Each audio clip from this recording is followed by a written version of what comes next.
Sir एक और comment आया है, वो ये पूछ रहे हैं कि इस ट्रू कॉलर सेफ।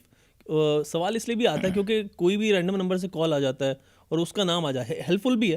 प्लस ऐसा होता है कि एक डेटा जो है हर किसी का नाम वगैरह मैंने कभी नहीं बताया ट्रू कॉलर को कि भाई मेरा नाम ये है, मेरा प्रोफेशन ये है, लेकिन जब कोई कॉल करता है तो वहाँ लिखा आ जाता है मेरा, मैंने कॉल किया तो उसको पता लग जाता है।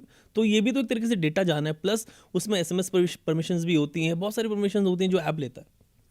देखिए, अभी गवर्नमेंट ऑफ इंडिया भी ये ट्राई कर रही है, कोशिश कर रही है, जो ट्राई है कि वो कॉलर आईडी सर्विसेज दे दे। ओके।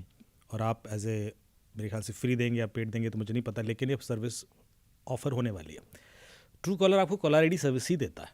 वो आपको नंबर देख के बता देता है कि ये बंदा किस नाम से उसके डेटाबेस में सेव्ड है। वो बंदा वही है या नहीं है ये नहीं बताता। ओके। वो कंफर्म नहीं कर रहा है, मैं अयाज के नाम से किसी दूसरे नंबर को भी सेव करके कॉल करूँगा तो बंदा कंफ्यूज हो सकता है। तो याद रखना, वो जब आप ट्रू कॉलर यूज़ कर रहे हो तो ब्लाइंडली उस नाम पर ट्रस्ट भी ना करें, क्योंकि वो नाम तो कोई भी क्रिएट कर सकता है। आप कई बार लोग कॉल आता है CBI, अब उसने कर रखा है CBI के नाम से तो आपको दिख रहा है तो आप डर जाते हैं, या पुलिस के नाम से सेव कर रखा है। तो ट्रू कॉलर के वो रिस्क भी हैं, क्योंकि वो वेरीफाई नहीं कर रहा है कि ये बंदा वही है।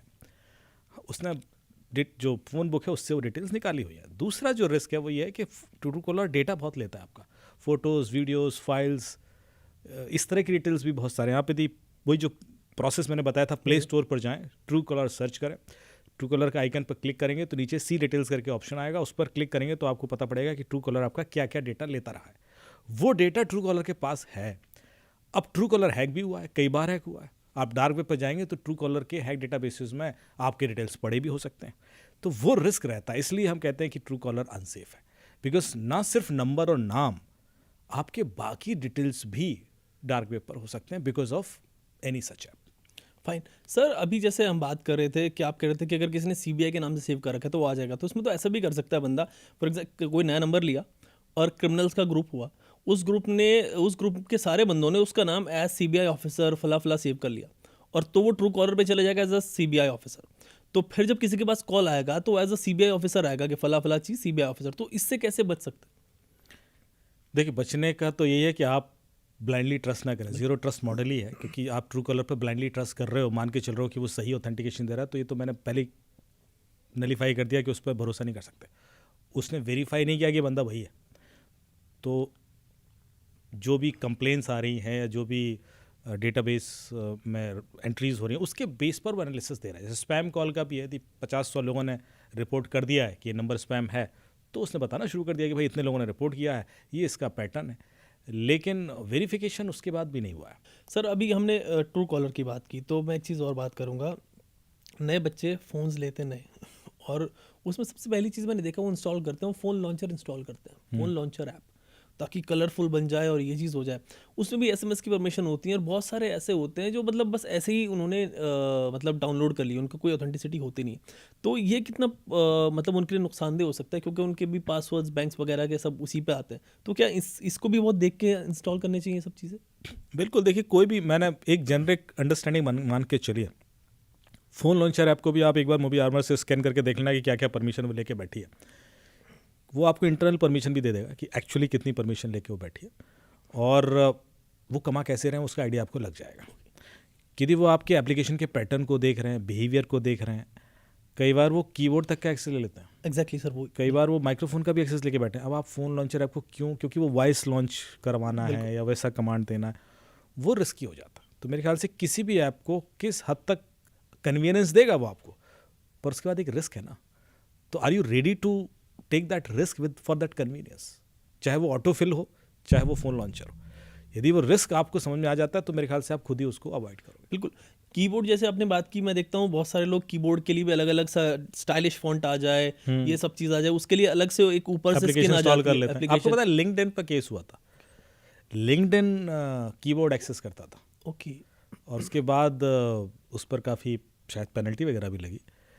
टिकटॉक पर तो हुआ ही था। हाँ सर। इनफैक्ट आपको याद होगा कि इलॉन मस्क ने कुछ दिन पहले एक एंड्रॉयड में फीचर आया था जिसमें बैकग्राउंड ऐप पे जो चल रही है ना, उसका लॉग देख सकते हैं आप, अभी भी है वो। तो इलॉन मस्क ने उस लॉग को निकाल के दिया कि रात के 2:30 बजे मेरे व्हाट्सएप का व्हाट्सएप ने माइक्रोफोन एक्सेस किया। एग्जैक्टली।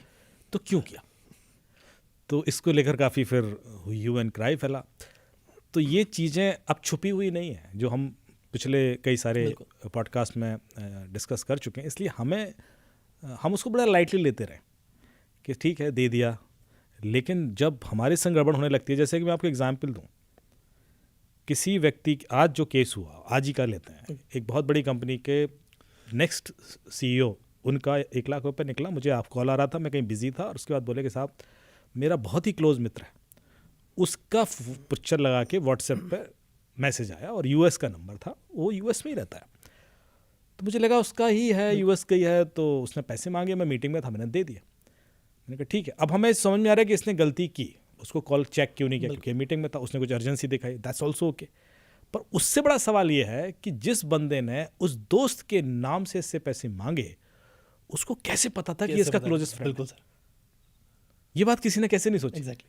भाई उसके नेटवर्क में हो सकता है 2000 लोग हों, बिल्कुल, या 4000 लोग हों, वो सबको पैसे मांगने पर नहीं देगा।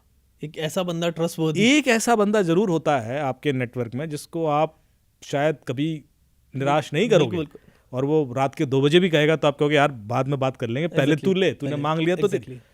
किसी ने इतना क्लियरली उसको बता रखा है क्रिमिनल को कि देखो ये मांगेगा तो ये देगा, और ये इसलिए देगा क्योंकि बिजी होगा मीटिंग में। तो मैंने गौर से सोचा कि यार ऐसे केसेस फिर इन लोगों के संग ही क्यों हो रहा है? इसका मतलब है कि कोई है जो ऑर्गेनाइज तरीके से ये डेटा फिल्टर करके दे रहा है। बिल्कुल, कि भाई ये और ये इसको मांग, इसके नाम से मांगना है, इससे मांगना।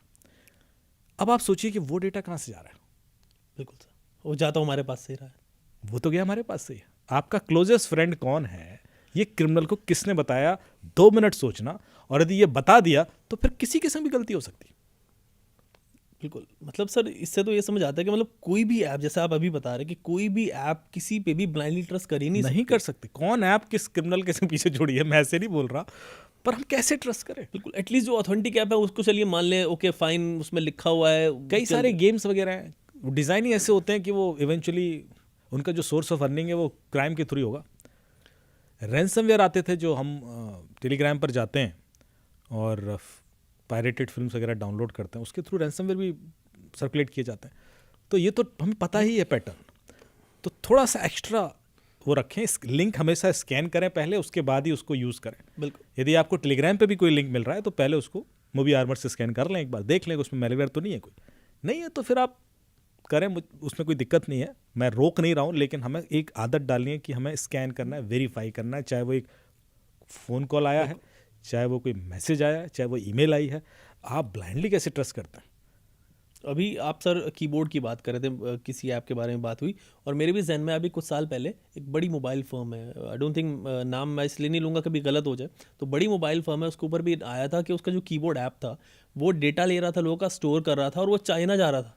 बिल्कुल तो ये इसके थ्रू भी काम हो रहा था। अब और गूगल की जगह एक बड़ी मोबाइल कंपनी, उसके एक ही IMEI से 22,000 फ़ोन रजिस्टर्ड थे। एग्जैक्टली सर, वो स्टोरी पता याद है आपको? बिल्कुल बिल्कुल। अपने क्या था, 22,000 फ़ोन, एक नहीं, 2 नहीं, 100 नहीं, 22,000 फ़ोन एक ही IMEI पे कैसे रजिस्टर्ड हो सकता है? मतलब वो इंपोर्ट कर रहे थे चाइना से। अब ये कितना बड़ा रिस्क है आप सोचिए। बिल्कुल, क्योंकि IMEI तो कोर्ट एविडेंसिबल एविडेंस होता है। यदि आपके IMEI से लिंक कोई डेटा है तो एक क्रिमिनल का है, और उसके बाद जो बंदे ने कुछ किया नहीं वो फंस जाएगा उसके चक्कर में। तो ये सारी चीज़ें जो because of Chinese hardware invasion India में हुई, रेगुलेशंस